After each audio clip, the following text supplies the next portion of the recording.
Suscríbete a nuestro canal cliqueando en el botón rojo y en la campanita de activar todas las notificaciones para no perderte ninguno de nuestros programas e investigaciones exclusivas.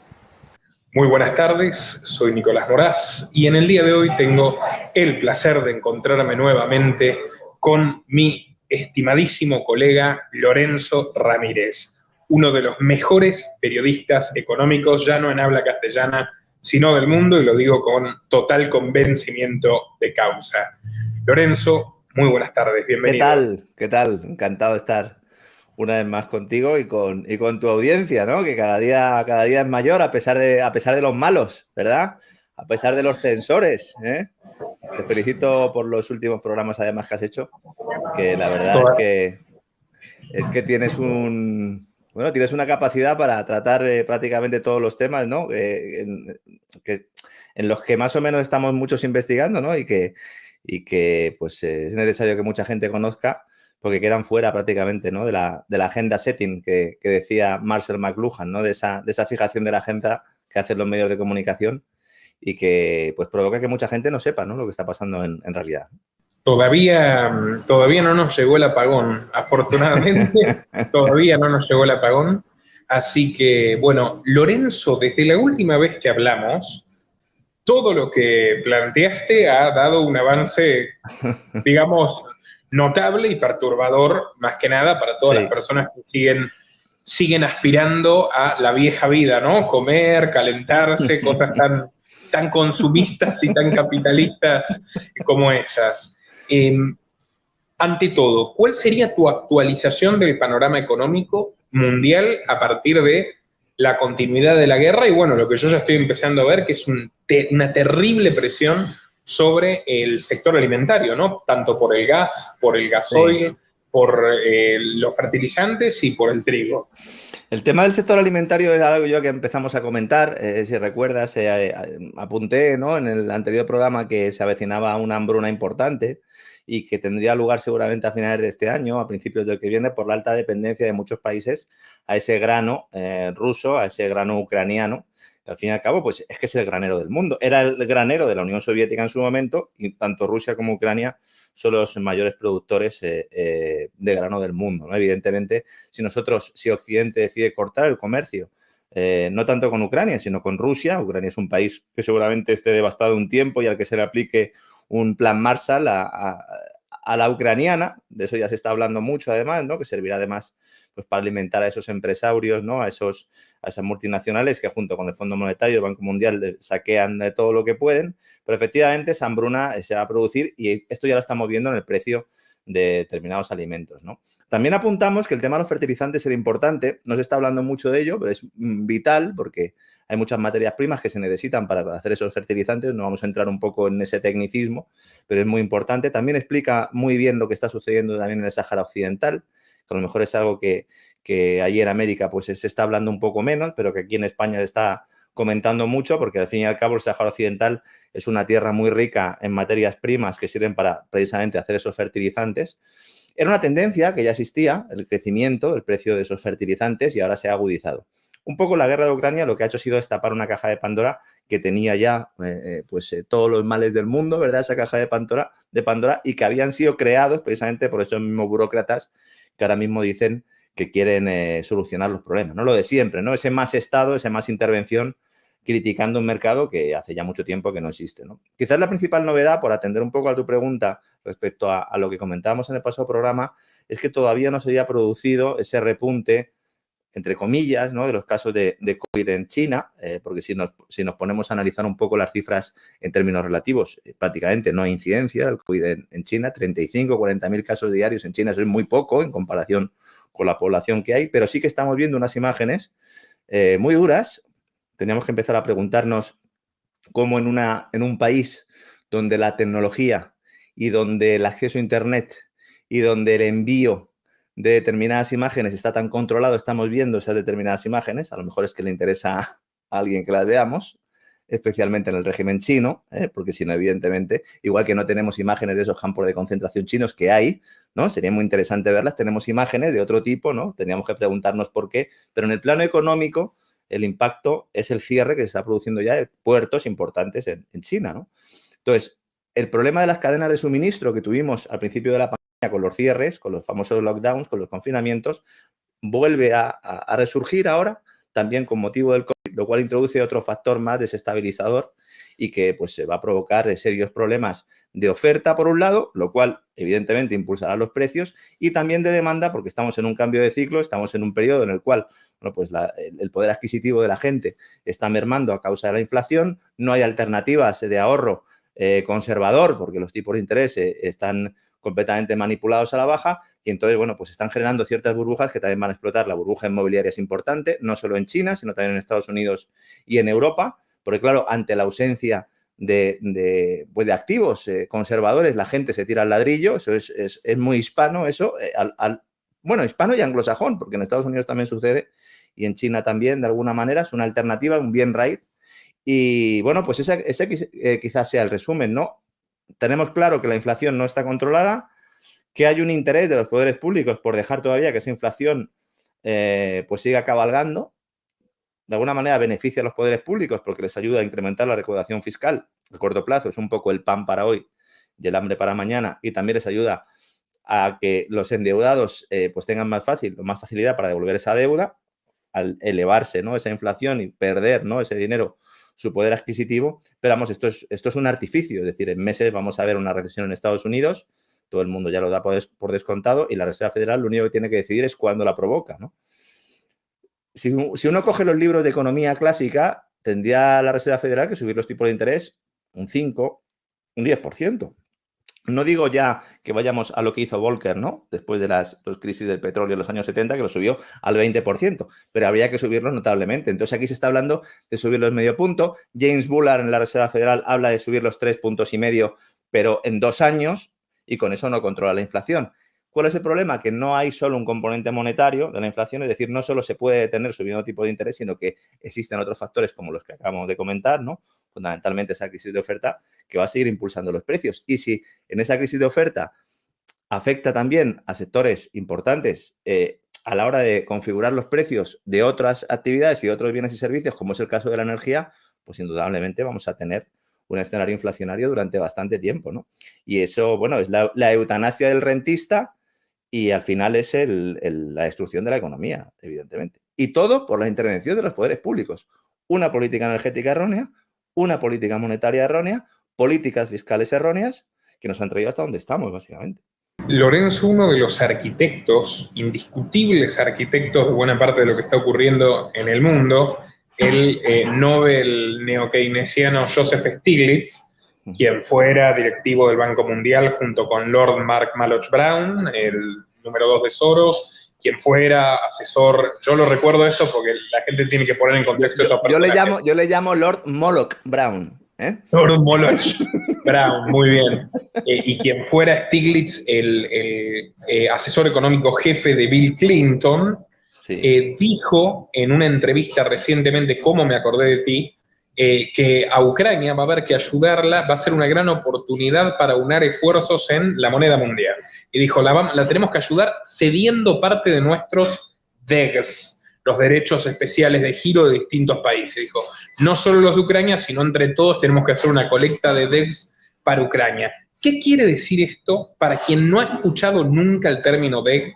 ¿Qué significan el DEG del FMI en el proyecto de moneda mundial que avanza a pasos agigantados en estos últimos meses? Los derechos especiales de giro es un engendro, básicamente, también burocrático, que se crea como embrión de una futura moneda mundial. Es decir, se considera que el dólar, a la larga, aunque siga teniendo una hegemonía importante durante mucho tiempo, debe desaparecer. Es importante, antes de entrar en esto, que entendamos que los que toman las decisiones sobre el futuro del dólar no son los responsables, al fin y al cabo, que eligen los ciudadanos o los que se supone que tienen que defender ese dólar. Es decir, son unas élites que tienen un interés por encima de los intereses nacionales de Estados Unidos. Porque hay mucha gente que no entiende y dice, ¿cómo puede haber norteamericanos o cómo puede haber estadounidenses que ataquen al dólar? Bueno, pues porque a ellos les interesa más su propio beneficio que el de la nación en la que han nacido, de la que tienen pasaporte, ¿no? Todos estos derechos especiales de giro es una moneda a la que aspira de alguna manera el Fondo Monetario Mundial a implantar, con sede en Washington, junto con el Banco Mundial, y que hasta ahora pues, no había podido salir adelante, principalmente porque una vez que Nixon abandona el patrón oro y el dólar empieza a depender fundamentalmente de las monarquías saudíes, porque esto también es importante entenderlo, el dólar es una moneda de reserva porque es en la que se hacen los intercambios de productos petrolíferos con la colaboración de los saudíes. Es decir, los saudíes son los que de alguna manera pues, llegan a un acuerdo y dicen, tú me tienes controlado a Irán, yo te dejo o dejo a Israel que funcione más o menos por su cuenta, tú me dejas a mí que yo organice Oriente Medio, si tengo algún problema, tú vienes y me lo solucionas militarmente, yo te dejo que operes aquí y a cambio pues hacemos los intercambios de los hidrocarburos en dólares, ¿no? La idea era que los derechos especiales de giro sustituyeran ese modelo para ir a una moneda mundial. Problema, aparece China, compra muchísimos dólares, es el mayor tenedor, el país que más dólares tiene, aparte de Estados Unidos, ¿no? Y entonces decide, de alguna manera, convertirse en el banquero de Estados Unidos. Hillary Clinton lo decía, ¿no? En los años 90, cuando le criticaban mucho, le decían, bueno, ¿y por qué no entran ustedes a fondo en la cuestión china? Dice, ¿usted se pelearía con su banquero? Bueno, pues es algo así, ¿no? Entonces, cuando China empieza a comprar dólares, al mismo tiempo empieza a comprar oro. Y empieza a filtrar que de alguna manera va a respaldar su moneda con oro. De hecho, hubo filtraciones diciendo que los Juegos Olímpicos que acaban de producirse se iba a anunciar, ¿no?, que se iba a ligar parcialmente el yuan con el oro. Esto implicaría volver otra vez a un sistema que acabaría con el modelo fiduciario actual y que supondría dar un golpe encima de la mesa con el yuan, importante, ¿no? Muchos esperábamos que poco a poco China, con el desarrollo de la ruta de la seda, con ese yuan, luchara contra ese proyecto de moneda mundial de los derechos especiales de giro que se metió en un cajón y que se quedó ahí, básicamente, hasta que ahora, como bien dices, vuelve a salir con el tema ucraniano, ¿no? ¿Qué sucede ahí? Que entonces Putin, una vez que le bloquean a él las reservas en dólares, fundamentalmente en dólares, ¿qué hace? Bueno, pues lo que hace es ligar parcialmente ese rublo al oro. Digo parcialmente porque el Banco Central de Rusia compra oro a un determinado volumen de rublos, pero no lo vende. Esto la gente no lo entiende. Mucha gente dice, no, es que ha ligado el Putin el oro al rublo. No, señor. Él lo que está haciendo es comprar con descuento ese oro a los mineros rusos, que son los que le están vendiendo ese oro. Es decir, está timando a los mineros rusos. Les está obligando a venderles el oro más barato de lo que tendría que venderles. ¿Para qué? Para reforzar su moneda. Un plan que a corto plazo está muy bien, pero que a largo plazo no tiene ningún recorrido, a no ser que China respalde ese modelo para luego ellos ir a un modelo parecido con un yuan, oro, rublo, y luego ya desaparecería el rublo, que es lo que consideramos algunos que puede pasar a medio o largo plazo. Y en este contexto aparece otra vez el debate sobre los derechos especiales de giro, que yo no entiendo muy bien porque ahora mismo en lo que están tanto la Reserva Federal como el Banco Central Europeo es en implantar el euro y el dólar digital. Y el euro y el dólar digital es la manera, de alguna manera, de luchar contra esas crisis bancarias, contra esas corridas bancarias, porque el objetivo final es que desaparezca el efectivo y, de alguna manera, pues poder aplicar la política monetaria directamente en las cuentas corrientes. ¿Qué sucede? Que con la actuación de Putin sí que hay un cambio, eso sí que es un game changer, ¿no? Como dicen en Estados Unidos, ¿no? Credit Suisse lo explicaba muy bien. Vamos a un nuevo sistema monetario dual. Es decir, no vamos a una moneda mundial, vamos a dos monedas mundiales o a dos sistemas monetarios mundiales. Uno, el del euro, el dólar digital, fundamentalmente, y luego que no está respaldado por nada.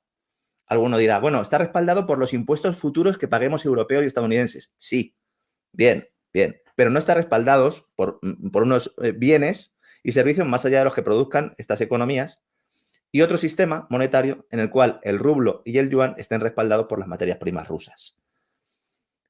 Eso es un Bretton Woods 3 del que hablan algunos y que va a suponer pues una lucha importante. Hay una pugna de aquí seguramente a 2030, 2040. Ellos quieren acelerarlo mucho para tener dos sistemas monetarios duales. Esto implica un fenómeno desglobalizador, es decir, no vamos a poder comprarle las cosas a quien se las estábamos comprando porque tendremos que ver si está en nuestro bando o está en el otro bando. Volvemos a un telón de acero monetario con la diferencia que la tecnología ahora y sobre todo el fin de las soberanías nacionales hace muy difícil escaparse de este modelo dual. Antes, un presidente podía dar un puñetazo encima de la mesa, luego le podían pegar un tiro, ¿no? Si iba en coche a lo mejor paseando por Dallas, pero podía pegar un puñetazo encima de la mesa, ¿no? Ahora no, ahora todos van a una y de hecho, bueno, todo lo que se salga de ese discurso oficial, bueno, pues es calificado de disidente, de prorruso, de terrorista en Estados Unidos, ya eres un terrorista por hacer el análisis que estamos haciendo aquí, ¿no? Entonces, bueno, el tema de los derechos especiales de giro yo creo que es algo que querían imponer, que van a querer volver a sacar del cajón, pero que yo veo bastante poco factible que se pueda implantar, ¿eh?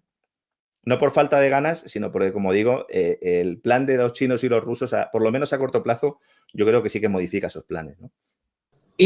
Bueno, otro caso memorable es a De Gaulle, ¿no? Cómo se lo cargaron cuando fue a buscar su oro y dijo, si estos dólares son equivalentes a oro, denme el oro. Y le pagaron con mayo del 68. Le dijeron, aquí está el oro y también tu perdición. Es que es importante, cuando hablemos de patrón oro, es importante que tengamos claro que el patrón oro es que no solo uno vende oro por una determinada cantidad de dinero fiat, sino que tú, presentando la determinada cantidad de dinero fiat, también se lo puedes comprar al Banco Central.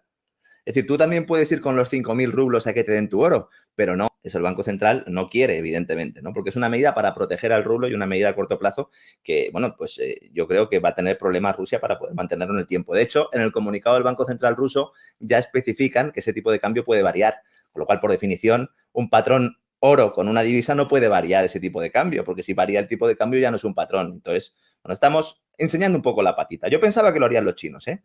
Lo han hecho los rusos. ¿Por qué? Porque los chinos realmente no tienen materias primas. No tienen un patrón hidrocarburo. El gas rublo, igual que el otro es el petrodólar, podríamos hablar del gas rublo. O no podríamos hablar del gas rublo. Y esto acelera a su vez la transición ecológica, y esto tiene unas connotaciones también para la Iglesia de la calentología y para ir introduciendo poco a poco toda esa agenda. Algunos llaman globalista, como el propio César Vidal. Yo prefiero denominarla la agenda totalitaria, ¿no? Tecnocrática de los ingenieros sociales que llevan, pues básicamente desde los años 70 apretando mucho el acelerador, ¿no? Yo estoy completa y absolutamente de acuerdo contigo desde el día 1, que es algo que a mí me ha gratificado bastante encontrar una persona que sabe tanto como tú de economía, que coincide en que es un fenómeno desglobalizador que aísla a la gente, que está dificultando el tránsito de personas, el comercio de mercancías a nivel internacional a grados inusitados.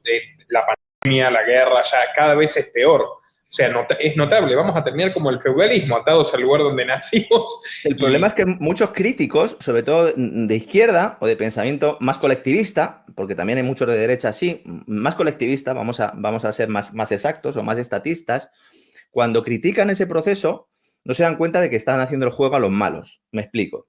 Muchos de ellos dicen, no, hay que ir a soberanía nacional. Y a una soberanía nacional en la cual nosotros produzcamos los productos, los bienes y servicios básicos que necesitamos para nuestra economía. Ir a un modelo un poco autárquico. Eso es lo que están soñando los malos. Eso es lo que quieren esos ingenieros sociales, que nosotros empecemos a pensar desde ese punto de vista, porque entonces ya nos tienen en sus manos. Nosotros no podemos producir todos los bienes y servicios, es que eso son 400 años de historia económica. Al final, muchos critican esa agenda globalista, confundiendo globalismo con globalización, confundiendo globalismo con liberalismo, y consideran que en realidad dicen, no, es que son los liberales los que han creado este sistema. No, señor. Han sido los burócratas, junto con unos señores que dicen ser liberales, pero que no lo son, y que lo que quieren fundamentalmente es aprovechar tanto la economía como la crisis energética actual o la crisis de modelo para acabar con las pequeñas y medianas empresas, con los ahorros de los hogares y para crear un sistema extractivo en el cual esas grandes empresas ya no vivan de satisfacer los deseos de los consumidores, que es de lo que viven las empresas, sino de recibir dinero de esos consumidores como futuros contribuyentes. Mucha gente no lo entiende porque dice, bueno, ¿y por qué las grandes empresas quieren destruir el modelo? Porque ellos no quieren que tú compres. Ellos lo que quieren es recibir el dinero que tú pagas de impuestos. Y eso es lo que estamos viendo. Eso es el Next Generation EU. Esos son los planes de gasto público en Estados Unidos, el plan de infraestructuras. Se trata de convertir al cliente solo en contribuyente. Y entonces ya no necesitas que consuma. Y entonces puedes justificar de crecimiento económico, eugenesia, maltusianismo y todas las barbaridades que están cometiendo, ¿no? Que esto está en el artículo, en el famoso artículo de No tendrás nada y serás 2030, no serás nada y serás feliz, que lo escribe Ida Auken, que yo le sugiero a la gente que no se quede con el título, primero que lo lea, que es corto y habla por sí solo de qué se trata el gran reinicio y la transformación del sistema. Hay mucha gente que piensa que solo existe el vídeo.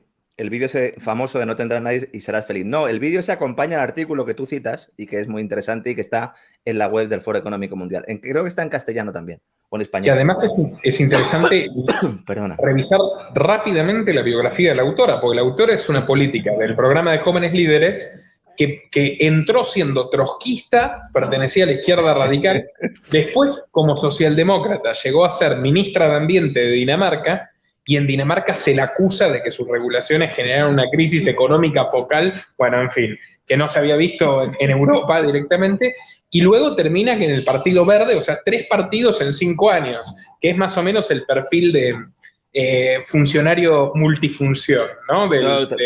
Como la ministra canadiense, ¿no? La chica de Claro, Soros, ¿no? la ideóloga, que es la viceprimer ministro y ministro de Hacienda de Canadá, que es quien implementa el congelamiento de cuentas de los camioneros y de los simpatizantes de las manifestaciones contra Trudeau. Exactamente. Que tiene mucho que ver con esa intervención en el sistema financiero que te estoy comentando, porque se va a utilizar sobre todo el mundo de las criptodivisas, se va a utilizar un poco como espantapájaros para que todo el mundo diga, ¿veis? Los corruptos son los que utilizan criptodivisas. ¿Veis cómo los hackers rusos piden criptodivisas? Ah, es que las criptodivisas las utiliza gente que no quiere pagar impuestos y que quiere que no haya servicios públicos. Se las demoniza, luego saca las divisas digitales y una vez que saque las divisas digitales las contrapones a las criptodivisas como la divisa digital de banca central, digo, las CBDCs, ¿no? El euro digital, el dólar digital, el yuan digital también. Y entonces las contrapones con las criptodivisas y cuando ya tienes a todo el mundo metido en esas divisas digitales, entonces congelas cuentas, entonces congelas reparto y además entregas esas rentas básicas en cuentas de Banco Central y haces desaparecer el efectivo, con lo cual en el momento en el que tú quieras fomentar el consumo, lo único que tienes que hacer es establecer un tipo de interés negativo en la cuenta corriente, es decir, que vaya menguando tu cuenta corriente. En el fondo la inflación es eso, pero hay otro elemento más, la fecha de caducidad del dinero.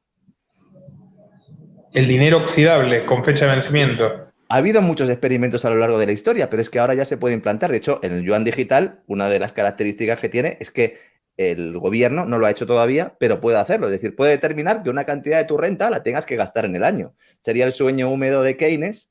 Bueno, yo creo que ni Keynes estaría de acuerdo con eso, porque hay mucha gente que ni siquiera le ha leído, ¿no? Porque Keynes lo que decía es, oigan, tiene que haber política fiscal, pero tiene que haber también ajuste presupuestario. Sí, y eso se olvida y a mucha además gente.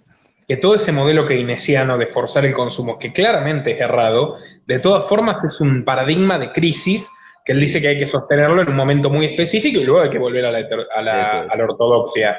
Y eso nadie lo recuerda, es como que Keynes queda como este era el modelo para la sociedad feliz y perfecta, y tampoco es así, pues no estaba tan loco como Marx. Él en Bretton Woods se opone al sistema y ya apunta algunas de las cosas que luego sucederían. Es decir, releer, y te lo está diciendo uno que ha bebido de la economía austríaca. Es decir, alguno dirá, ¿este es keynesiano? No, o sea, yo he bebido de la economía austríaca, lo que pasa es que he leído a Keynes, ¿no? Y cuando uno analiza también las conversaciones de Bretton Woods, en Bretton Woods lo que se hace es sustituir la moneda mundial, que era la libra, por el dólar. Básicamente lo que se hace es eso. Se sustituye por el dólar. Y se acaba con el patrón oro, porque se convierte en un patrón dólar-oro. Ya no es un patrón oro, es un patrón dólar-oro que al final pues acaba como termina, ¿no? No sé si tú conoces, Lorenzo, porque no es muy conocido.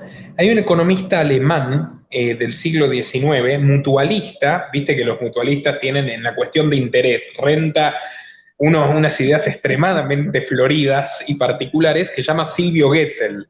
Y Silvio Gesell escribió un libro que se llama Hacia la moneda oxidable. Él sostenía, en la época que todavía había moneda metálica, que la moneda tenía que ser oxidable, así luego de un tiempo no la podías usar, claro, y te obligaban a consumir, no podías acaparar. Bueno, mira qué ironía Gesell, que terminó en la Argentina y que por él hay una localidad que se llama Villa Gesell, un ingeniero social europeo bastante excéntrico, como puedes imaginarte, fue uno de los inspiradores de la economía nazi. Y en esa época es cuando Roosevelt dice, bueno, tenemos que hacer lo que hace Hitler, que lo dice sin disimulo en los años 30. Es que a Roosevelt le ponen para eso. Es decir, es que Roosevelt no iba a ser el presidente de Estados Unidos. Es que a Roosevelt lo ponen. Y curiosamente, bueno, no tan curiosamente, los que le ponen sobre la mesa los libros del fascismo italiano, que estaban sobre la mesa en el primer plan de Roosevelt, son los mismos que trabajaban en Wall Street. Es decir, el Wall Street, el que fomenta ese corporativismo, para la que la gente... bueno, tú tienes unos televidentes y unos oyentes muy ilustrados, ¿no? Pero para el que no lo sepa, fundamentalmente lo que hace el régimen nazi es un sistema estatista, colectivista. Lo que pasa es que utiliza las corporaciones, en lugar de estatalizarlas, lo que hace básicamente es convertir el sistema en un sistema dual en el cual está el Estado y están las corporaciones, pero están trabajando juntas para lo mismo con un modelo de sindicato vertical en el cual esas corporaciones están bebiendo de ese Estado y están obteniendo esos privilegios. Y ese modelo lo promociona Wall Street. Y ponen a Roosevelt, precisamente, porque no iba a ganar las elecciones, lo ponen y le dan su visto bueno y le ponen como ejemplo el fascismo italiano, evidentemente. Es que el New Deal lo hubiera firmado perfectamente Mussolini o Hitler, sin ningún problema. Tiene un panfleto entero escrito Roosevelt, o por lo menos firmado por Roosevelt, contra el oro. Diciendo que el oro es como la gran carga de la cual hay que liberarse, claramente. Sí, es admirable. Luego está la famosa trilogía del historiador Anthony Sutton, que era liberal como nosotros, profesor de Gotinga, un académico muy selecto que... Han reeditado algunos de sus libros en español hace poco. Me compré yo los de la Reserva Federal hace poco, por si alguien está interesado. Sí. Muy interesante. La trilogía Wall Street y los bolcheviques, Wall Street y el auge de Hitler, y Wall Street y Franklin Delano Roosevelt, que ya es la panacea para mostrar cómo los tres bandos supuestamente enfrentados estaban manejados por los mismos banqueros. Sí. Muy interesante realmente. Y lo que iba con lo del artículo de Ida Auken, Lorenzo, es que ella dice todo lo que era un producto se convirtió en un servicio. Y eso me lo dijiste tú en la primera entrevista que te hice aquí en este canal. Y yo no lo entendía. Bueno, ahora lo entiendo. O sea, vamos a un modelo donde nada es de nadie, pero todo es rentado y básicamente que lo pagarás con crédito social, básicamente. O sea... Sí, en realidad el modelo al que se aspira es un modelo en el cual tú pagas muchos impuestos, los que trabajen, porque claro, hay que tener en cuenta que todo esto está en el marco de la cuarta revolución industrial. La cuarta revolución industrial va a dejar a millones de personas en el desempleo, en el más absoluto desempleo. Entonces, la estrategia es, bueno, esas personas tienen que ir con una renta básica. ¿De dónde sacamos ese dinero? Bueno, ese dinero tenemos que sustraerlo del ahorro de los ciudadanos, que es el único dinero que existe de verdad, ¿no? Pero para eso, primero tenemos que matar el sistema monetario actual. ¿Y cómo estamos matando el sistema monetario actual? Pues creando artificialmente crédito y luego, pues generando una situación inflacionaria como la que estamos ahora, ¿no? Aparte de la batalla que hemos comentado antes, ¿no? ¿Qué sucede? Que si tú no tienes propiedad privada, la propiedad privada es la base de la civilización. Eso mucha gente no lo comprende, sobre todo los marxistas y la gente de izquierdas. Sin propiedad privada no tienes nada que defender. La principal propiedad privada son tus hijos, es tu mujer, es tu familia. Se lucha por la familia y se lucha por los bienes, por las posesiones que tú tienes y que además, trabajando, ahorrando e invirtiendo, tú aspiras a ir poco a poco teniendo una propiedad privada mayor, no porque seas un malvado egoísta, sino porque quieres dejárselo a tus hijos. Esto es importante entenderlo porque eso es así como se desarrolla la civilización. Si tú te cargas la familia y tú te cargas la propiedad privada, ya tienes al hombre alienado. Y si además consigues que a través de pulsar un determinado botón esa persona pueda pasar a no tener acceso a ninguno de esos bienes porque realmente no son suyos, sino que tú le estás dando la posibilidad de usarlos, entonces el control es total. El control es total y la sumisión también es total. ¿Qué pasa? Que nos lo están vendiendo como algo positivo. Vamos a pagar encima por ello. Es decir, no lo vamos a hacer voluntariamente. No, es que encima vamos a pagar por ello. El otro día esta mañana estaba viendo el programa que hiciste, ¿no? Sobre el tema de Elon Musk y Neuralink, ¿no? Que es un tema que a mí me interesa mucho. Y hacías un comentario en un momento dado que yo firmo también, ¿no? Dices, si es que no es que nos lo vayan a imponer esto, es que nosotros vamos a ir y vamos a pagar para que nos pongan el chip en la cabeza. Efectivamente, ¿no? Pero ese modelo, el metaverso, también va en esta línea. En el metaverso es, de alguna manera, la máxima ilustración de lo que estás planteando tú ahora. Porque en el metaverso no tienes nada. Es decir, estás en un entorno virtual, no hay nada físico, ¿no? Solo necesitarías, pues no sé, que te pongan suero, ¿no? Como en Matrix, ¿no? Que te pongan un tubo aquí donde te den la comida y entonces tú estás con tu metaverso, compras propiedades con dinero digital en el metaverso que no existen y te van preparando para eso, ¿no? Y es un poco el objetivo que tiene esta gente. Yo en eso sí que soy muy optimista. Implantar eso es muy complicado, ¿eh?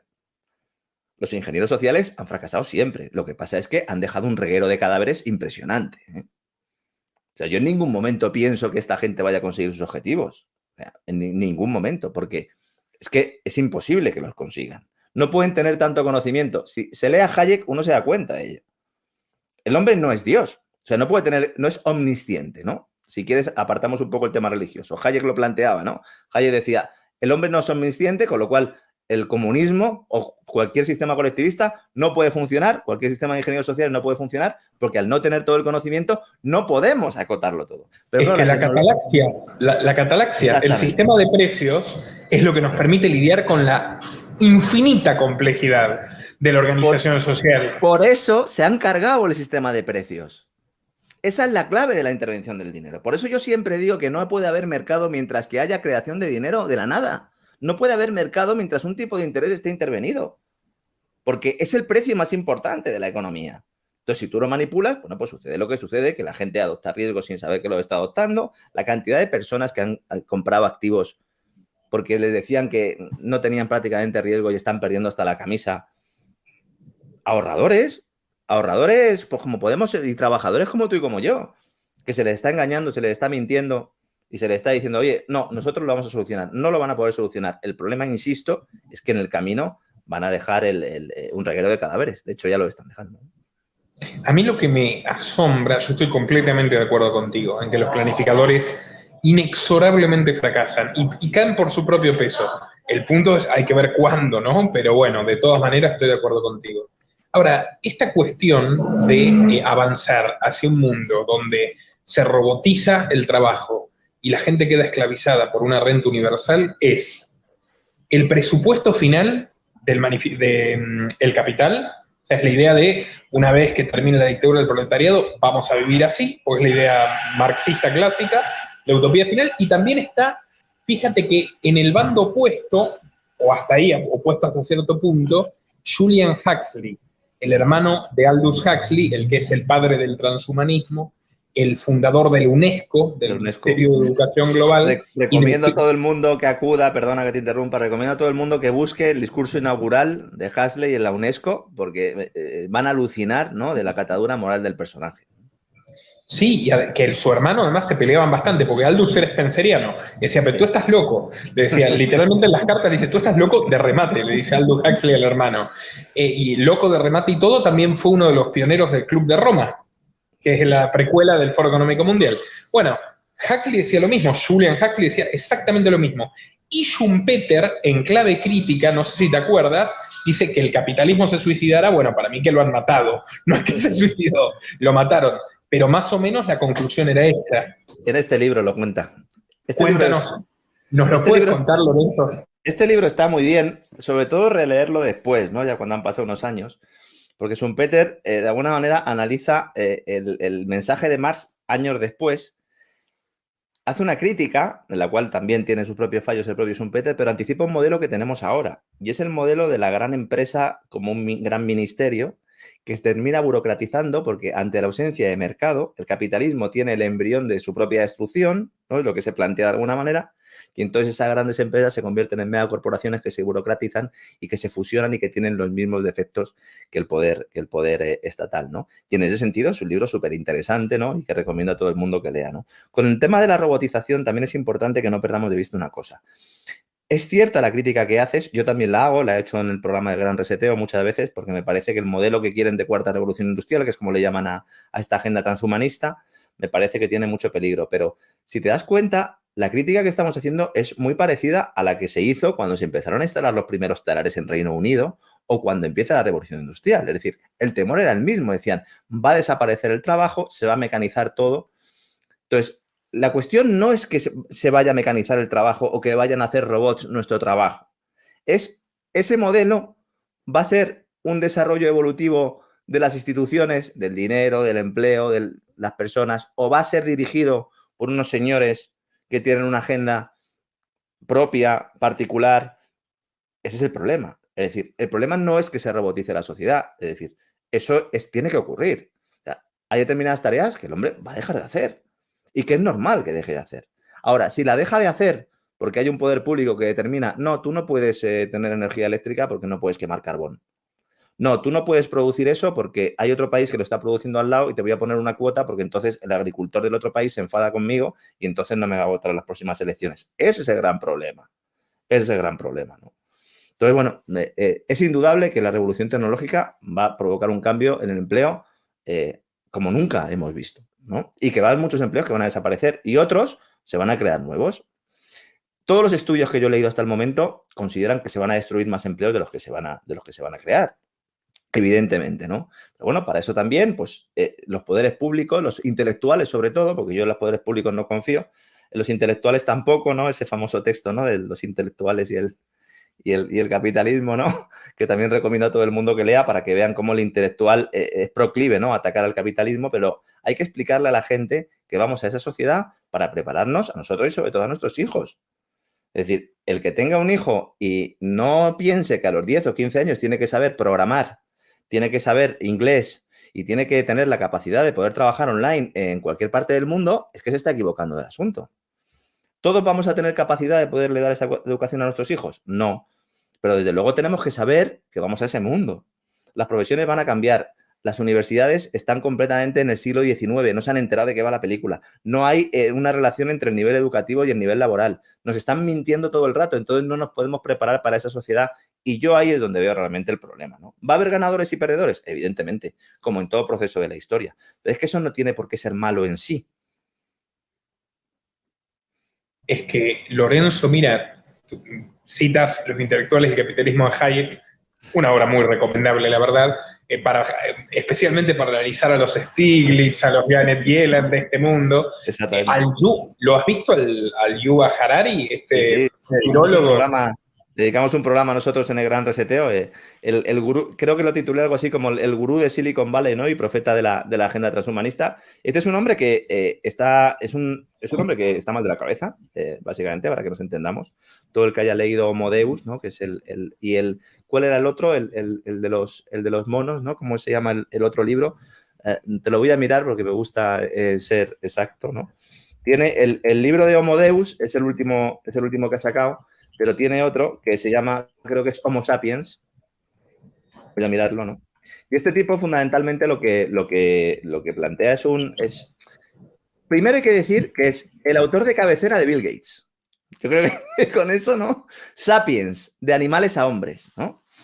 Entonces, este hombre es un tipo que tiene unos libros muy interesantes, en los cuales apunta a unas tendencias sociológicas que yo creo que van bastante bien enfocadas. El problema es que en Silicon Valley se le lee como un gurú y como un profeta. Y la iglesia transhumanista de los Ray Kurzweil y compañía lo consideran un avanzado, un profeta, ¿no? Ray Kurzweil es un tipo de Silicon Valley que considera que el que no pase por el aro transhumanista se va a convertir en el chimpancé del futuro. Es importante que entendamos esto. Consideran que la evolución del hombre pasa por una agenda transhumanista. Es decir, ya no tendríamos un factor divino o un factor externo como en 2001, ¿no? Stanley Kubrick, ¿no? Cuando llega el monolito y llegan los monos allí y entonces dan el salto evolutivo, ¿no? Este salto evolutivo sería la fusión del hombre con la máquina. ¿Y cómo lo van a conseguir? Pues lo van a conseguir primero diciéndonos que esto tiene pues una serie de implicaciones o de aplicaciones médicas, que es verdad que la tienen, pero poco a poco ellos nos van diciendo que se llegará al mundo de la singularidad, que llaman ellos, ¿no? En 2045, en 2050, en el cual pues ya directamente podremos descargar nuestros cerebros en la nube, ¿no? El proyecto de Neuralink de Elon Musk también va en este sentido. Todo gira en torno a eso. Explicabas una cosa muy bien en tu programa. Y los tatuajes de Bill Gates, los tatuajes electrónicos. Los Quantum Dots, por si alguien lo quiere buscar, son unos tatuajes electrónicos que también tienen información digital y que, bueno, pues sirvieron, se implantaron o se utilizaron de prueba en algunas discotecas de Tailandia, donde la gente suele ir con poco ropa, más que nada por el clima que hace, ¿no? Y se les decía a las chicas que si no tenían que llevar bolso, entonces se tatuaban el Quantum Dot aquí y era pues para pagar directamente las consumiciones que hacían, igual que puedes pagar con el móvil, pues pagabas directamente con tu tatuaje, ¿no? Todos estos giran en torno a esa idea, ¿no? El otro día en tu programa explicaste muy bien una cosa, y es que Neuralink, para el que no lo sepa, básicamente lo que intenta Elon Musk a través de sus empresas es conseguir de alguna manera el mensaje oficial que haya una conexión del cerebro con la máquina, ¿no? Entonces, el famoso experimento del mono que está jugando al Pong y entonces llega un momento en el que el mono se le desconecta el joystick y sigue moviendo el videojuego con sus impulsos cerebrales, ¿no? Eso no sería demasiado preocupante porque podría servir, por ejemplo, para que una persona se pusiera una prótesis y andara, ¿no? Lo preocupante es que están viendo cómo invierten el mecanismo. Es decir, que sea el ordenador el que te diga a ti lo que tienes que mover, lo que tienes que pensar, lo que tienes que decir. ¿Y cómo nos lo van a plantear eso? Pues también lo explicabas bien en tu programa, pues diciéndonos, bueno, vamos a solucionar el Alzheimer, vamos a solucionar la depresión, vamos a conseguir que estés siempre contento, no tendrás nada y serás feliz, ¿no? Pues es un poco esa idea, ¿no? Son gente que se creen dioses, que han pasado ya todas las líneas absolutas y que consideran, seguramente en su mente, consideran que están haciendo algo bueno por la humanidad. Yo eso no lo discuto. Es decir, es posible que sea así, ¿no? Pero la verdad es que es escalofriante, ¿no? Leer los libros de esta gente pensando en que ellos están intentando aplicarlo. Es decir, que no es una tendencia de futuro, sino que están intentando aplicarlo, ¿no? Yo me reencontré, investigando para mi documental de Macron, con un muchacho que me parece un poquito más articulado que este muchacho Harari, el actual, que es Jacques Attali y su breve historia del futuro. A este no le conozco yo. En el 98 dijo que iba a haber una pandemia, un adelantado. Te lo recomiendo mucho, ¿eh? Escribe bien, viste cómo son los franceses, elocuente, un poco presuntuoso, pero elocuente. Sí, porque Harari no escribe bien, ¿eh? Harari no escribe bien. No, para nada. Él dijo en el 98, y era el autor favorito de Gates en los 90, y esto lo dijo Gates, Attali, con doble T, dijo en el 98 que el 50% de los trabajos del 2020 iban a ser home office, por las buenas o por las malas, porque dijo que el nuevo centro del poder mundial era Silicon Valley. Y hace todo un desarrollo de cómo se fueron moviendo los imperios desde la imprenta a partir de determinados inventos y tecnologías dominadas por determinada metrópoli. Entonces decía, bueno, el motor de los electrodomésticos, que era Chicago, después, no me acuerdo, Nueva York, y ahora el microprocesador y California es la metrópoli mundial. Y apuesta que luego va a ser China con la tecnología fusionada con el hombre. Y esto lo ha desarrollado en trabajos que van del 98 al 2011. Muy interesante también, ya que es Attali, lo que tú planteas. Así que bueno, la verdad que qué panorama, Lorenzo, realmente. Hay que también abrir una ventana a algo positivo. Vamos a ver, nosotros ahora mismo estamos teniendo esta conversación y todos nuestros amigos la están viendo gracias a esa misma tecnología. Claro que sí. Entonces, claro, eso es vital, ¿no? Nos conecta para lo bueno y nos conecta también para lo malo, ¿no? Yo creo que el intento de controlar Internet es evidente, ¿no? Desde el principio, desde su creación, es así, creación del DARPA. Es evidente que Silicon Valley es un brazo más, ¿no? De ese Deep State. Todo. También, con el tema de Deep State, me gustaría hacer una precisión. Hay mucha gente que cuando hablamos de estado profundo y tal, nos identifica ese mensaje como, bueno, consideráis que hay un gobierno en la sombra, que hay 4 o 5 señores, 10 o 12, que son las familias que gobiernan. Vamos a ver, cuando hablamos de estado profundo estamos hablando de gente que toma las decisiones sin que nosotros sepamos que la están tomando y que además están detrás de los políticos a los cuales se utilizan como actores. Y eso ha existido siempre. A lo largo de la historia, siempre. Problema, que ahora tienen capacidad tecnológica. Silicon Valley es Silicon Valley gracias a los privilegios estatales. O sea, cuando hay libertarios que dicen, no, es que claro, son grandes empresas. No, oiga, son grandes empresas que han crecido fundamentalmente gracias a la intervención del DARPA, gracias a la intervención del Pentágono, gracias a la financiación. Elon Musk es otro gran ejemplo, ¿no? De lo que estamos hablando, que no podrían funcionar, ¿no? Si no hubiera estado detrás, ¿no? Y que además consiguen que se dinamite a la competencia que hay debajo de ellos, ¿no? De tal manera que puedan mantener, ¿no? ese lugar, ¿no? Hay un problema con esa agenda de Silicon Valley y es que ellos no tienen los semiconductores. Y por eso ahora estamos hablando de la guerra de los semiconductores. Y por eso es tan importante Taiwán.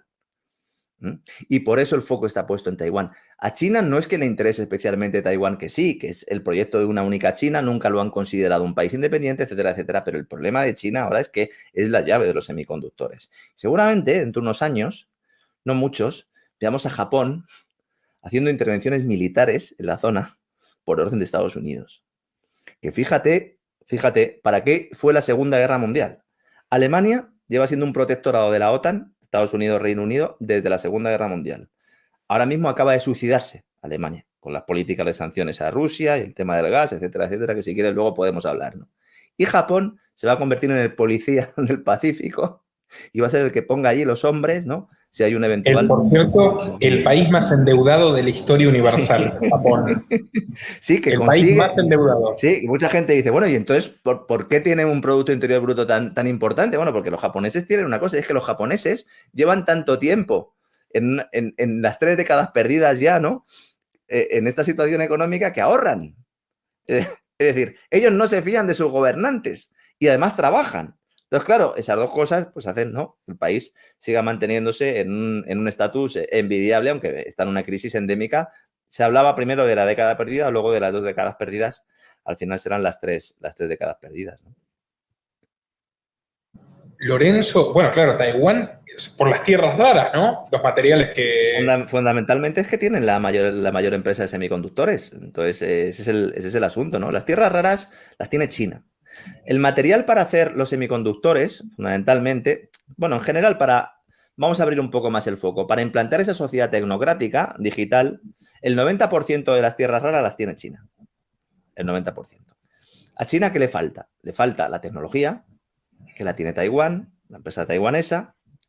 Hay alguna otra empresa por ahí que también, pero fundamentalmente la empresa taiwanesa. De hecho, han sacado una ley en Taiwán que ya no les dejan contratar a chinos porque China mandaba allí los técnicos para que luego volvieran a China a ver si habían aprendido el know-how y así podían hacer ellos los chips, pero finalmente están metiendo en la cárcel a todo aquel porque consideran que es espionaje industrial, ¿no? Entonces, China tiene las tierras raras. ¿Qué le falta a China? A China le falta esa tecnología y le faltan materias primas. Por eso, empujar a Rusia a los brazos de China es un error. Porque Rusia, ¿qué tiene? Materias primas. Entonces, si tú juntas al país más industrializado ahora mismo o que tiene más posibilidades de crecer, con la mayor población, con el mayor desarrollo de tierras raras, con unas compañías tecnológicas punteras, que no me malentienda nadie, Huawei es una compañía puntera, pero en el tema de los semiconductores todavía pues necesitan, ¿no? Necesitan ese know-how de fuera. Si tú consigues que tengan materias primas con un descuento del 20 o del 25%, como están consiguiendo ahora, porque las sanciones a Europa, de Europa a Rusia, lo que han hecho es que Rusia se vea obligada a vender sus materias primas más baratas a China, India, etcétera, etcétera. Tú tienes ese escenario, bueno, pues entonces el próximo foco va a estar en Taiwán y va a estar por los semiconductores. Estados Unidos quiere llevarse parte de la producción de los semiconductores de Taiwán a México. Están ya con conversaciones con México y AMLO ya está en conversaciones con Estados Unidos para llevarse ahí esas fábricas y de esa manera tener más cerca de casa pues esa gran empresa, ¿no?, de semiconductores taiwanesa. Europa está a verlas venir, prácticamente no tiene nada. Estados Unidos sí produce algo, pero ahí va a estar un poco la pelea, ¿no? Porque es que no hay chips, es que no hay semiconductores suficientes. Han creado una sociedad en la que hasta una tostadora lleva un chip. Bueno, pues ahora, ¿cómo hacemos los chips? Bueno, la tecnología la tienen unos y las tierras raras las tienen otros, ¿no? Y Ucrania que además también, la cerradura de la puerta de tu casa. Ahora están con la cerradura conectada al chip, que dices, hombre, ya te van ahora, a partir de ahora el lockdown lo van a manejar con un botón. Ni siquiera te van a tener que amenazar, te dejan encerrado y punto. Y ya está, ¿no? O directamente no te dejan utilizar tu dinero. Y ya está, ¿dónde vas a ir? ¿No? Esa es un poco la idea, ¿no? Sí, efectivamente es así, ¿no? Hay mucha gente dentro del complejo militar industrial financiero y tecnológico. Yo ampliaría un poco la definición de Eisenhower. O sea, ya no es complejo militar industrial, ahora es complejo militar industrial tecnológico y financiero, fundamentalmente. Es Silicon Valley con BlackRock, Vanguard, State Street. Y luego sí, efectivamente, las compañías militares, pero que cada día tienen menos peso, ¿no?, en la toma de decisiones, ¿no? Y ellos ahora mismo, lo que dentro de sus ámbitos de trabajo, en la Johns Hopkins, en Harvard, cuando uno analiza un poco los trabajos que hacen, hay mucha gente que considera que lo que tienen que hacer es fusionar el modelo estadounidense con el chino. Es decir, el sueño es ese. Es decir, no, si lo que tenemos que hacer es fijarnos en lo que ellos hacen bien. ¿Qué es lo que ellos hacen bien? Pues ellos piensan y dicen, lo de la democracia está muy mal. Porque, claro, la gente elige cada 4 años, entonces, hay que tener visión a largo plazo. Me cargo la democracia. ¿Cómo me cargo la democracia? Bueno, pues haciendo que todos los políticos adopten las mismas políticas. Y además en todos los países. ¿Qué está pasando en Chile? Hay mucha gente en Chile que se está dando cuenta ahora de qué va esto. En Chile se está implantando la agenda que se ha implantado en el resto de países, ¿no?, durante mucho tiempo, ¿no? Y se sacan las viejas recetas, y las recetas del crecimiento, el fomentar ese ámbito tecnológico. Sí, y fíjate que esto ya lo empezaron, porque quien hoy es el ministro de Economía de Boric Boric tiene el gabinete más globalista del mundo, Lorenzo. Yo te recomiendo que te busques cualquier nota donde te describan el currículum en 3 líneas de los ministros. La mitad eran del Partido Comunista, o lo fueron o lo son. Y la otra mitad son de la ONU, de la OMS, del Banco Mundial. Aquí estamos igual, ¿eh? Aquí estamos igual. Nuestra ministra de Energía y Transición Ecológica es también ONU, es también Foro Económico Mundial. El ministro de Seguridad Social trabajaba en el Banco Internacional de Pagos. ¿No? Los que están tomando las decisiones realmente son agentes del régimen. Y el ministro de Consumo, que es el que está con la cruzada anticarne, es comunista, Alberto Garzón. Sí, este es comunista, es bastante limitado intelectualmente, pero y además es comunista, sí, porque hay comunistas que no. O sea, él sí. Tampoco me parece tan raro, pero bueno, lo de comunista intelectualmente limitado. Pero, Lorenzo, y el ministro de Economía de Boric, que es un hombre del Banco Mundial, era el presidente del Banco Central de Piñera, que empezó con la cruzada contra el efectivo, preparando el terreno para Chile como laboratorio socialista, que es con lo que se están desayunando ahora los chilenos. El efectivo va a desaparecer y además va a desaparecer al mismo tiempo que se implante la identidad digital única, para lo cual todo el tema de los pasaportes ha sido determinante, ¿no? El objetivo, y además el Foro Económico Mundial lo ha dicho muchas veces, y el proyecto IDE 2020, también de Microsoft, Accenture, Bill Gates, pueden buscarlo en internet, encuentran ide2020.org, allí está todo, ¿no? Ahí lo que se plantea es, también con la excusa sanitaria, que todos tengamos una identidad digital. El objetivo es acabar con el efectivo, por las razones que te comentaba antes, y luego establecer una identidad digital para que todo acceso a internet no sea anónimo. Esto es vital también. Entonces, en el momento en el que acabas con el carácter anónimo del acceso a internet, bueno, pues ya tienes el control absoluto. ¿Por qué? Porque aquí la clave es que nosotros nos convertamos, de alguna manera, en una granja de datos. Es decir, que nosotros con nuestra actuación estemos facilitando datos. ¿Para qué? Para que esos ingenieros sociales utilicen los algoritmos para intentar predecir el comportamiento, el viejo sueño comunista de toda la vida, totalitario, colectivista, ¿no? El panóptico, ¿no? El panóptico de Bentham. Exactamente, de Bentham, ¿no? El verlo todo, ver la sociedad, poder verla para de alguna manera pues hacer su proyecto de ingeniería social. Que lo que digo es que en realidad esto no es nuevo, es muy viejo. Lo que pasa es que ahora tienen herramientas tecnológicas que les permiten ir hasta donde no habían llegado antes, ¿no? Es que, Lorenzo, antes de Keynes, con las mismas ideas de cavar pozos por la noche y taparlos por la mañana, con las mismas ideas de sociedades perfectamente comunistas gobernadas por la tecnología, están los socialistas del siglo XIX premarxistas, Owen, Fourier, Saint-Simon, y es cuando yo digo, mira, por sobre Hayek, por sobre Mises, por sobre Rothbard, Bastiat, la grandeza de Bastiat, que les decía, no, señores, ¿cómo que lo humilla Proudhon con gracia y altura y dice, pero ¿cómo que crédito gratuito? Pero tú no eres consciente de lo que significa que el dinero no tenga costo, pero ¿cómo que artes públicas, que esto público, pero le estás quitando del bolsillo al trabajador para darle al que no trabaja? O sea, fue maravilloso. Malthus le hace la refutación a Malthus, Bastiat también, que le dice, tú no tienes en cuenta la innovación técnica. O sea, tú dices que el mundo se va a acabar y que la producción de alimentos va por debajo, pero no te das cuenta que cada vez hacemos que la tierra rinda más. Y yo me encuentro ahora discutiendo, y perdón que vuelva a lo que tú dijiste al principio, con estos colectivistas que pueden ser o izquierdistas o derechistas, conservadores y demás, que están en contra de la globalización y que no se dan cuenta que todo esto trata de acabar con la globalización. Y de repente dicen, no, porque los transgénicos. Digo, no, el problema no son los transgénicos. El problema es Monsanto. Pero claro, si no hubiera transgénicos, no tendríamos 8.000 millones de habitantes. El problema es el monopolio que se opone Monsanto. No, claro, efectivamente. Si no tuviéramos fertilizantes, esto literalmente me lo dijo una persona del ambiente de la más alta empresa, que por cierto está mirando esta entrevista probablemente, y me dijo, mira, la mitad de la población mundial, yo lo busqué y es así, no podría vivir la mitad del mundo si no hay fertilizantes, si no hay transgénicos. Y además, con el problema de los granos, que genera la crisis de fertilizantes y de gas, que tú sabes que en Estados Unidos el grano se seca con gas natural, y el gasoil, vaya que lo sabemos en Argentina, potencia agrícola, lo único que es potencia, es el combustible del campo. Bueno, con toda esta coyuntura, lo que estás haciendo es matar a la ganadería. Claro. Porque el 90% de lo que comen las vacas es granos. Entonces, si ya estás quitándole el 15% de las calorías es al mundo. lo menos sostenible del mundo, ¿no? Es la definición de insostenible, no de sostenible. Claro. Subdesarrollo insostenible, Claro, totalmente. claro, efectivamente. ¿Qué piensas de la crisis alimentaria? Pues yo creo que, fíjate que lo que tú estás diciendo, con una crisis alimentaria como la que ya está comenzando, lo van a poder acelerar como en su momento Stalin y Franco Bueno, de hecho, y Hitler repartían los carnets de racionamiento, porque con la comida tienes el control claro. todavía más absoluto que con la salud del ser humano. De hecho, ya se está haciendo, en muchos países, sobre todo de África, ya se están implantando muchas de las ideas que hemos comentado aquí, prácticamente todas, incluidas también la de la identidad digital, con la excusa precisamente de poder facilitar a la gente ese sustento, ¿no? En el momento en el que tú tienes hambrunas, tú necesitas que las personas vayan una vez al día o una vez cada 2 o 3 días a un sitio que les den comida, básicamente, ¿no? Entonces las haces dependientes de ese sistema y los están marcando como a vacas. Le están poniendo chips a críos en Tailandia. Le están poniendo identidades digitales que llevan pegadas a la piel. Están experimentando con ellos.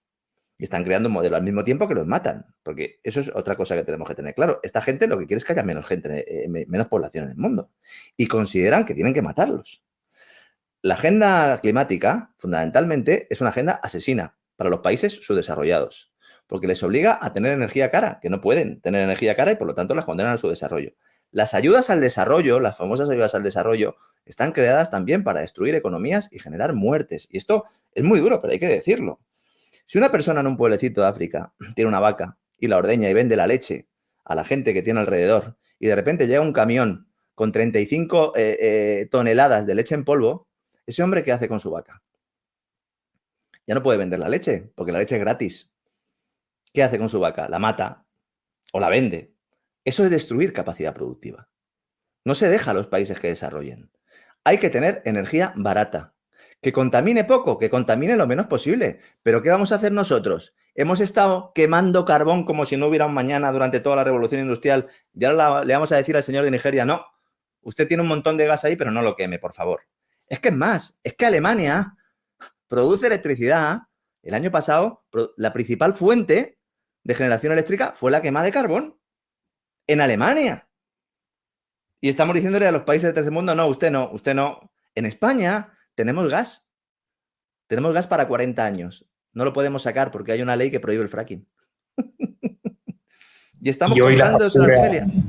Que la factura de la luz, que tú lo dijiste, ya está en un nivel astronómico. ¿Qué porcentaje representa del ingreso medio? Yo quedé anonadado cuando lo leí. Es un buen pedazo de lo que ingresan los hogares. Sí, estamos hablando de un coste más o menos, se puede suponer la mitad aproximadamente del coste de la vivienda. Solo el suministro eléctrico. Ahí hay muchos factores, ¿no?, que influyen, pero sobre todo es primero el fiscal. Es decir, más o menos entre 5 y 6 de cada 10 euros son impuestos. Entonces, claro, evidentemente, ahí. Yo siempre digo que el político que quiera bajar la luz es muy sencillo, que quite los impuestos a la luz y ya está. En España se paga, en Europa, es que esto es tremendo también, te va a hacer mucha gracia, ¿no? Tú pagas por la energía consumida, ¿no? Al precio de mercado, ¿no? Luego se le añade una serie de tasas y de peajes, ¿no? Costes burocráticos, ¿no? Y luego finalmente se calcula impuestos y luego se calcula el IVA sobre impuesto. Es decir, se considera que un impuesto aporta un valor añadido. El IVA, para el que no lo sepa, es el impuesto de valor añadido. ¿Qué valor añadido tiene un impuesto? Ninguno. Es decir, si yo tengo harina, ¿no? El clásico ejemplo que nos explicaron en la facultad, ¿no? Y voy a hacer pan, la meto en el horno, la harina, y la transformo en pan. El valor añadido que le doy yo a esa harina es que la transformo en pan. Pero si yo le pongo un impuesto a algo, no le estoy dando ningún valor añadido. Se lo estoy quitando, ¿no? Bueno, en España se le mete un impuesto del 21% a todo el coste de la electricidad. Directamente, ¿no? Ahora nos lo han rebajado al 10% de forma temporal. Tenemos que estar contentos, ¿no? Pero vamos, una familia en España ahora mismo está pagando 100, 150 euros al mes solo de electricidad. Que es una barbaridad, ¿no? Más el coste del gas, etcétera, etcétera, ¿no? Entonces, bueno, esto es consecuencia directa de la transición ecológica. Hemos creado un sistema en Europa basado en las renovables sin que exista la tecnología de almacenamiento de las renovables. Es decir, un panel solar está generando energía, pero no puedes almacenarla. Por la noche, el panel solar deja de producir energía. Bueno, en España, como somos así, lo que hacían los que tenían centrales de huertos solares, lo que hacían era traer camiones diésel, enchufaban los paneles solares a los camiones, encendían los camiones y con eso producían energía porque estaba subvencionada y te daban 500 euros por kilovatio generado, ¿no? Eso también tiene mucho que ver, ¿no? Pero fundamentalmente el problema es ese, tecnológico, ¿no? Entonces dicen, bueno, entonces, ¿cómo hacemos para que esas energías tengan un respaldo, ¿no? Cuando no haya viento, cuando no haya sol. Entonces dicen, bueno, pues vamos a utilizar el gas.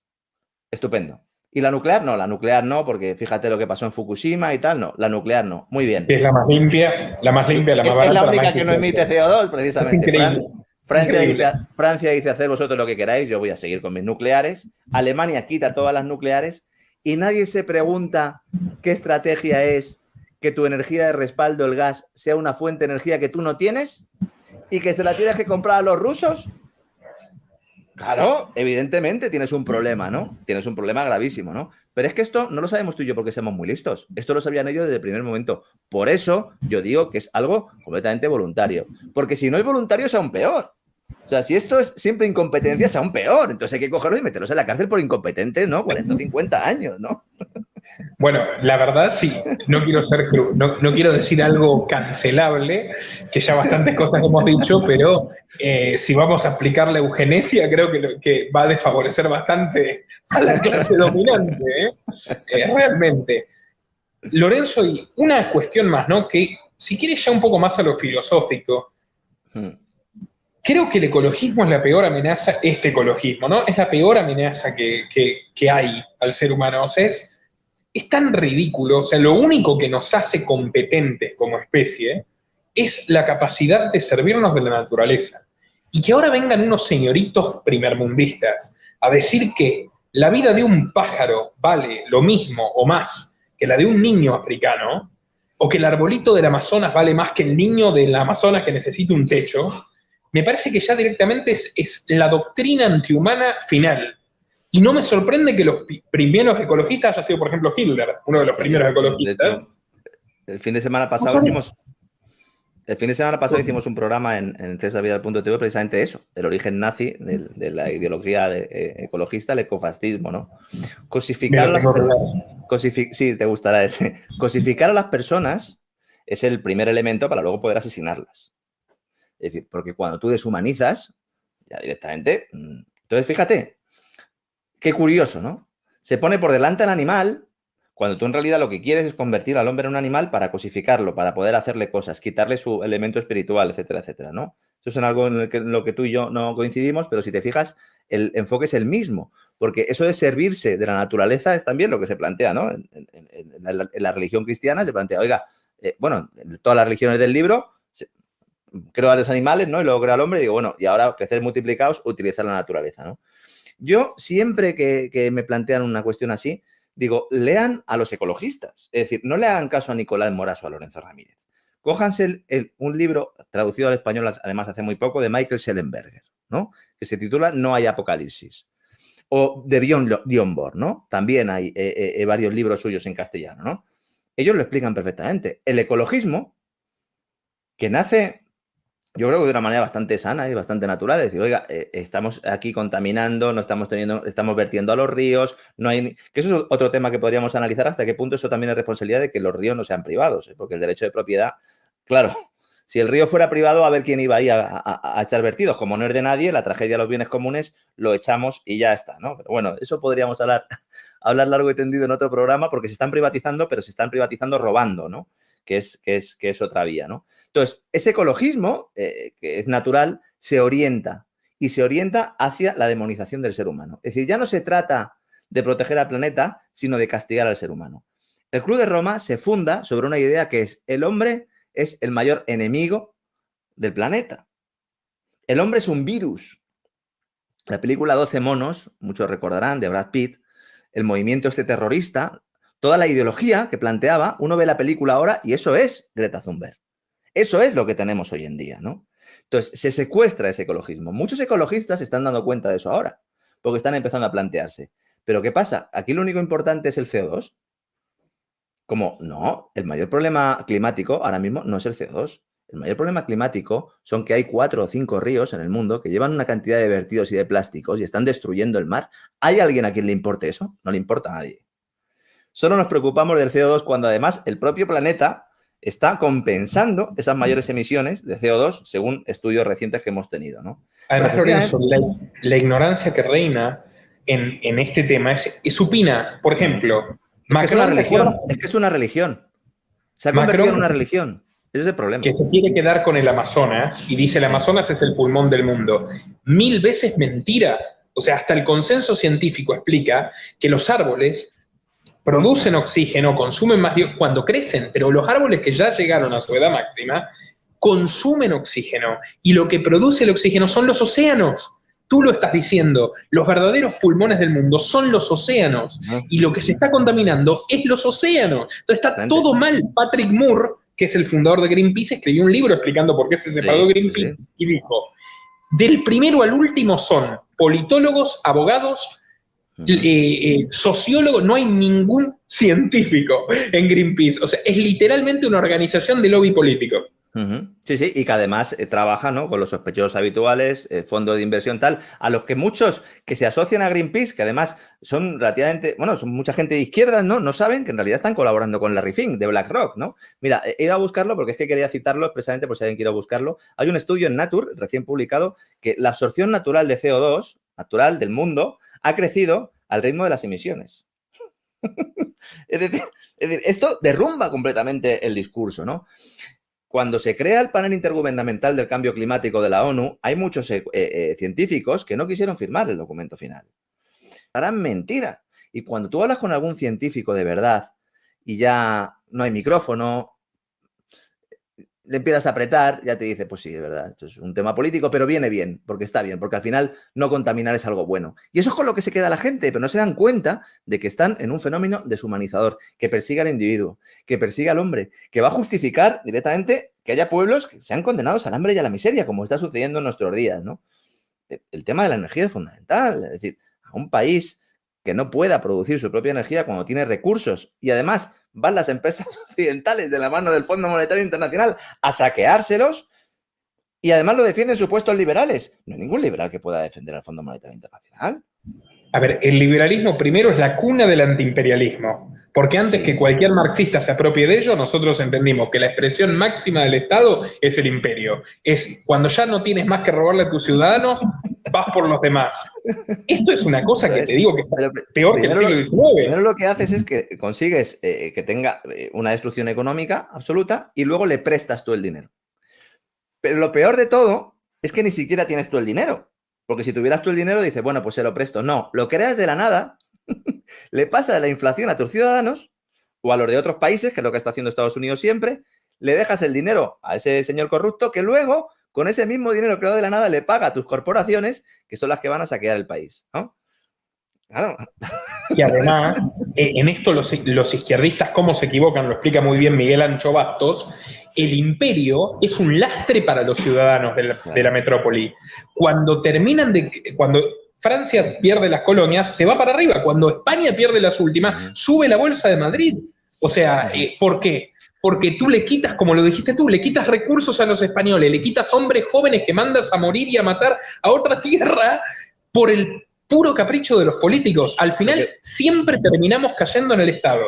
Y cuando te retiras, cuando se produce esa retirada de la que tú hablas, el beneficio viene porque ya no tienes que dar unos servicios a la colonia, sino que la puedes saquear directamente porque ya no es colonia. Que eso es lo que está sucediendo con muchos países, lo que está sucediendo, por ejemplo, ahora con el norte de África. Es importante que tengamos esto muy en cuenta, ¿no? Al final se trata de desvirtuar la realidad, de llevar a la gente por el camino que no es, al que puede estar más o menos acertado ponerle un señuelo para que se vaya a otro sitio y luego, sobre todo, generar polémicas, generar bandos continuamente para que nos peleemos entre todos y no podamos ver la realidad, ¿no? Y estemos enfrascados en nuestras luchas personales, que muchas veces, esa es la gran victoria, ¿no? Un poco de estos tipos, ¿no? Lorenzo Ramírez, no quiero quitarte más tiempo porque eres un hombre ocupado. Encantado, como siempre, son las entrevistas que más disfruto en este canal. Lo digo sin reparo y ojalá no se ofenda a nadie, pero me encanta traerte aquí, Lorenzo. Vale, sabes que la admiración es mutua, estamos a muchos kilómetros, pero tenemos mucha sintonía. Hay que dar la batalla cultural. Esta mañana en Twitter alguien me preguntaba, dicen, bueno, ¿y qué puedo hacer? Todos los informadores, todos los comunicadores tienen sesgos ideológicos. Y yo le decía, claro, y yo también. Si el problema no es tener un sesgo ideológico, el problema es que te digan que solo veas la realidad desde un punto de vista, que no puedas contrastar, que por eso siempre me gusta ofrecer fuentes y por eso en nuestros programas, tú también lo haces, damos los datos, damos los informes para que la gente lea. Nosotros podemos estar equivocados en muchas cosas, pero un poco la vía o los peligros generales los vemos e intentamos advertir al personal. Y luego, bueno, pues uno puede ser más conservador, uno puede ser más o menos colectivista, uno puede ser más o menos religioso, uno puede ser más o menos anarquista o libertario, pero tiene que saber quiénes son los enemigos, porque si no, a lo mejor los invita a comer a su casa y al final a lo mejor hasta se acuestan con su mujer, ¿no? El derecho de pernada, ¿no? Absolutamente. Lorenzo, muchísimas gracias. Sigan a Lorenzo Ramírez en Twitter y en cesarvidal.tv y compartan por favor este video que vale la pena en todas sus redes mientras todavía sea posible. Hasta la próxima. Nuestro trabajo depende de tu apoyo. Para que siga siendo posible, realiza tu donativo desde tan solo $2 por mes a través de Patreon, en los links que están en la descripción o en el comentario destacado. Podés colaborar enviando tu pago vía Bitcoin a esta dirección. También podés hacerlo a través de la opción Unirte de YouTube y si estás en Argentina, con el medio de tu preferencia a través de Mercado Pago.